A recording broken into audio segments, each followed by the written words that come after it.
আল্লাহর এক বান্দা ছিল নামাজে সেজদায়। তখন আল্লাহ রাব্বুল আলামিন তাকে ডাক দিয়ে বলে, বান্দা তুই যতই নামাজ পড়, যতই সেজদা কর, তোর জায়গা জাহান্নাম। এই কথা শুনে বান্দাটি বলল, আলহামদুলিল্লাহ।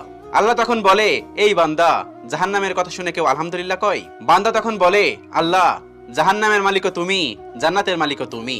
তুমি আল্লাহ খুশি হয়ে যদি আমাকে জাহান্নামও দাও, তাও আমার আপত্তি করার কোনো অধিকার নেই। আল্লাহ তখন বলেন, বান্দা, জাহান্নামে গেলে তুই পুড়ে যাবি, তোর খুব কষ্ট হবে।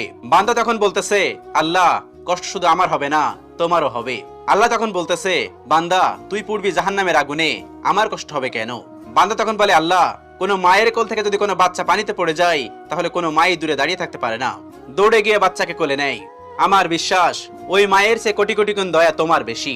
আমাকে জাহান্নাম দিলে তুমিও আল্লাহ শান্তি পাবে না। আল্লাহ তখন বলে, বান্দা, এই দলিল তুই কই পাইলি?